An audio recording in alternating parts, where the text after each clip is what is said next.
Le cadreur, celui qui filme. C'est celui qui filme. Pourquoi? Les images sont très belles. La mise au point est parfaite. Ça ne tremble pas. La caméra est stable.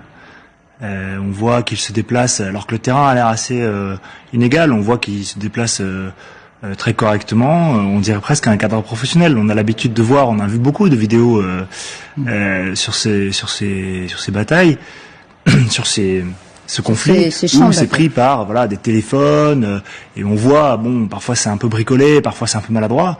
Là c'est étonnant. La première chose qui me frappe c'est ça, c'est le cadrage qui est parfait. Regardez, il y a un panoramique qui tourne autour, tout est très propre. Regardez, ça c'est magnifique. On est dans un film d'action là. L'autre chose qui me frappe c'est l'équipement. Tout le monde est cagoulé. Tout le monde est cagoulé. Ça c'est pas habituel? Ah bah je peux vous dire, en terrain ouvert comme ça, mettez une cagoule, allez vous balader avec 20 kilos d'équipement, très rapidement vous enlevez votre cagoule pour respirer en fait.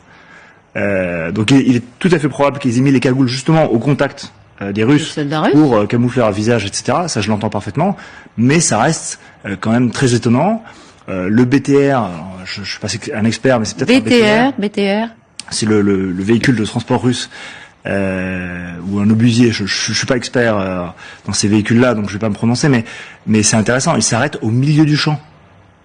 Il est arrêté par des fantassins au milieu du champ. Il n'y a pas de dispositif d'arrêt, il n'y a rien. Est-ce qu'il a été appelé? Il arrive pile poil à l'endroit où il y a ces hommes qui se déploient magnifiquement autour avec le cadreur.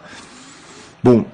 Conclusion, parce que là vous nous donnez des éléments qui laissent penser que c'est trop beau pour être vrai. Est-ce que c'est trop beau pour être vrai? Moi je suis là pour analyser et je veux juste soulever ces éléments-là, le fait que avoir de belles images comme ça avec tout le monde parfaitement équipé, tout le monde a tout ce qu'il faut, alors qu'on sait très bien que de part et d'autre, les Russes comme les Ukrainiens, il y a parfois des défauts de matériel, là je constate que tout le monde a son chargeur à poste, tout le monde a des Kalachnikov avec des équipements qui se ressemblent tous, il y a une forme d'uniformité, alors que c'est pas commun sur le front d'avoir une uniformité parfaite. Vous allez toujours au bout de cette logique qui consisterait à dire que soit ils ont répété la scène. Non, je n'irai pas jusque là, mais il y a certaines choses qui m'intriguent. Voilà.